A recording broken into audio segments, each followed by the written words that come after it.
But we have a base that's been with this team for a long time. Yeah. Atlanta never had that. Well, I mean, they did. They did. Kind of. The Razorbacks. The Razorbacks. Yeah. But I mean, it's a different team, but it's still the soccer supporter culture. But we brought guys from the NASL up to MLS. And McGuire's been the owner for how long now? I mean... Well, since he bought it in 13. 13, exactly. So, but I understand why there's a little bit of a kind of a back and forth because they're two different...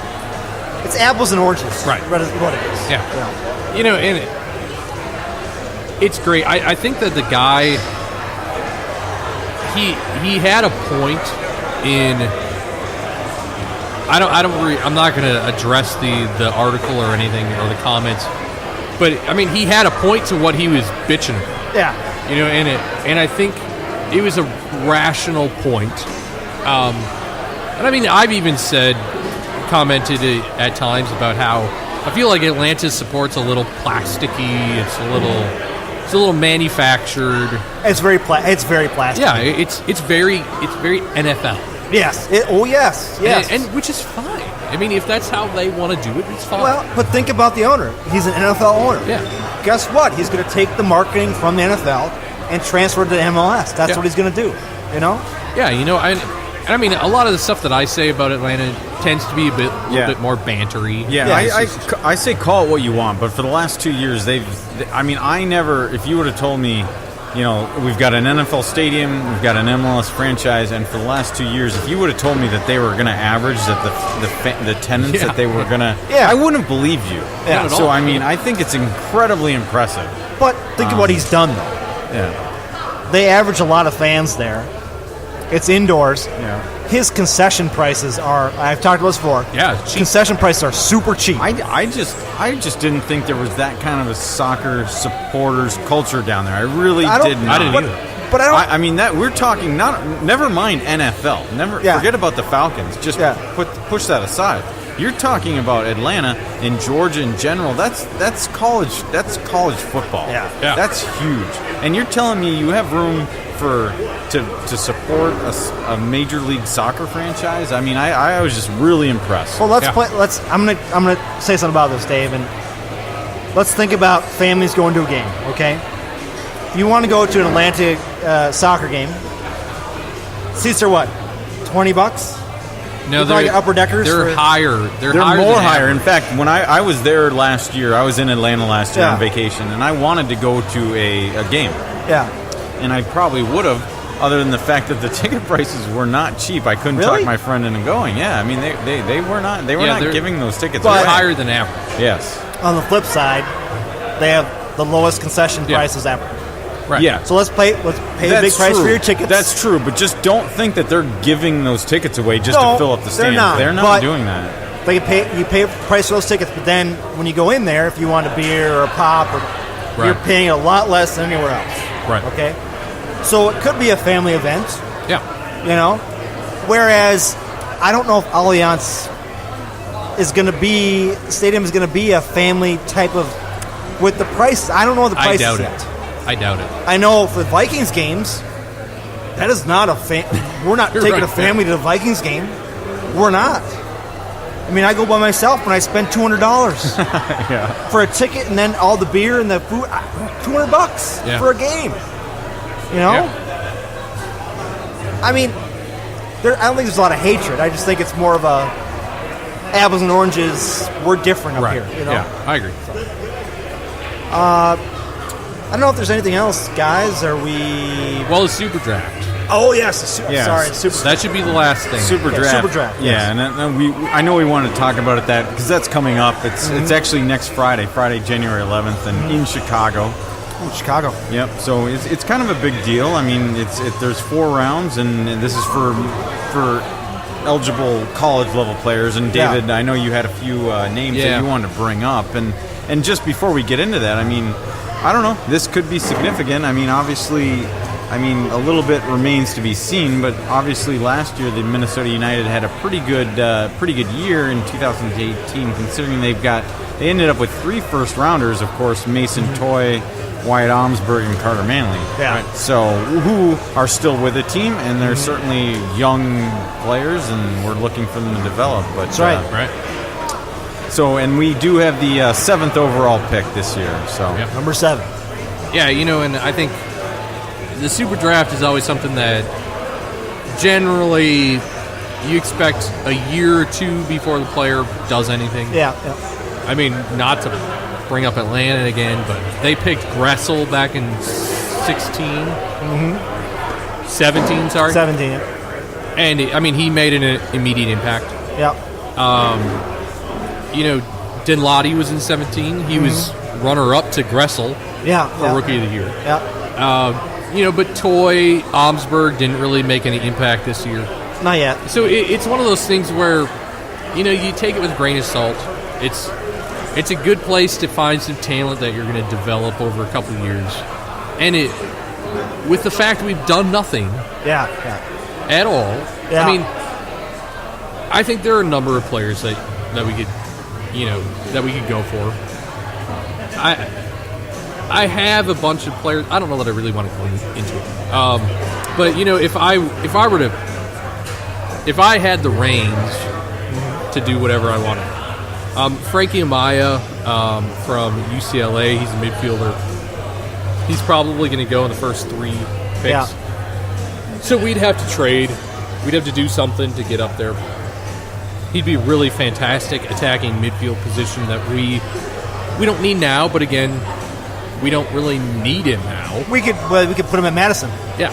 And I mean, a couple, maybe get him in end of the season. That's something to consider. If Amar Sadic, I believe is what his name is, how it's pronounced, he's an attacking midfielder from Maryland. He's another guy. Top Drawer Soccer rated him as one of the top picks or available players. Interestingly enough, Matt Doyle of MLS didn't even suggest he's going to get picked in the first round. But the guy was a big part of Maryland's team. He played in the Dutch league for a while before college as well. I mean, or the U19 Dutch league. I think he would be another great piece. Again, somebody that you're not expecting something now. You're expecting when Darwin's 33 and he's not going to be useful. Or 34 and he's not going to be useful. You've got a player that you've now developed for 2 years. I mean, those are offensive players. On the defensive side, Bradley Dunwell, he's a defensive midfielder from Wake Forest. The guy was huge for Wake Forest in the 3 years he was there. He would be, I think, a massive addition because he's a number 6. He can sit in USL for a year, sit on the bench, get a few minutes here and there for a year. I mean, we've got Jan Gregus, but, how long is he going to be here, right? You develop these young players. Maybe by the time Dunwell is 23, he'll play for us for a few years, and he might go somewhere else. Yeah. And I mean, and that's the type of thing you want to do. I think, there are a couple good fullbacks and center backs in the draft as well. And, those are nice places to get some, nice guys to get some depth. Colin Montgomery, he's probably going to go before we pick. But again, he'd be a good one. Tommy McCabe, he's another Notre Dame defensive mid. He'd be really good. Akeem Ward from Crichton. He's a fullback that can play both sides. So, right back. Right? I mean, it's one of those things that if we had to play Manly this year, you've got another rookie that is actually naturally right back. And you could put him at Madison for a while, get him a lot of minutes. Exactly. Yeah, and I mean, basically the super draft, this year's draft, next Friday's draft, it's not going to have the impact on the 2019 club. Yeah. No. Like, it's not like you talk about like a sport like the NFL or the NBA. If you miss out on your first round draft picks, it's going to hurt you next year. That's not the case here with the MLS, but it's certainly, the super draft is certainly a way that you want to supplement your roster with talented young players that going forward could help you. And not to mention that, it's not going to hurt your salary cap figure too much. And if you can have guys that can contribute even in Madison, like you said, Tony, anywhere, it's going to help us going forward. That's why I like this Madison deal, because you can draft a guy in the super draft who he's He's talented, but he's a little rough around the edges. You put him in Madison, give him a lot of minutes in Madison, and you hope next year, or maybe the end of this year, he pops up on the pro club, and we see what he's all about. And that was the biggest issue with Mason Toye last year. That dude's a baller. But yeah, he is. He's very rough around the edges, and he needed the minutes somewhere. He could have used Madison. He could have used Madison. He could have. I mean, and we ended up not really dishing him out until mid-season, and I mean, it was too bad. He sat on the bench way too long. He didn't get enough minutes. Speaking of the Madison connection, I have to bring this up. I don't know if you saw. Our boy Manny. Yes. Had a thing on. He was talking about Madison. He's like, "Well, the biggest thing about Madison is his proximity." Yeah. And somebody posted on Twitter saying, Manny, when he found his wife, saying, "Well, the biggest thing about getting my wife was because she was in proximity of me." Yeah, she was the closest woman to me. Closest woman to me at the time. So that was great. Yeah, that was a funny thing. That was good. I saw those comments. That is pretty good. And but that's classic. That's classic Manny language. I know. It's like, really, that's all you could think of? Yeah, for that answer? That's it? Proximity. That was it? Yeah. Not the fact that we're starting a new club down there and it's going to be exciting. Yeah. It's proximity. Yeah. It has nothing to do with the fact that we know members of the front office and we've worked with them on numerous occasions, and they're close. They're close. Yeah, we're close. Yeah. That's like me saying to Stevens, like, I'm friends with Dave because he's close. It sounds like he's trying to save money on airfare. Like, we don't want to fly people out, from, say, Vegas or Phoenix if that's where our affiliate was. Which, I mean, I'm sure is they'd rather reasonable on a bus ride. The proximity thing is feasible. I mean, it is something you need to have because going from Madison. It's something, but it's not the most important thing. But it's not the most important thing. Yeah. That's what he made it sound like. He did. Idiotic statement. Yeah. Come on, man.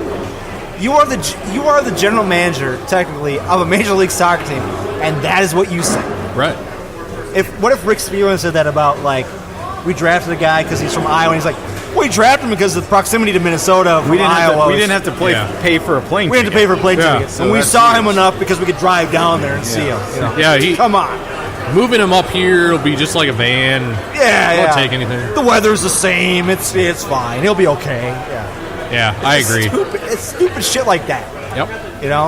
And going back to the beginning of the year, when we started talking about whether it was Adrian Heath or Manny, who was more to blame for. Right.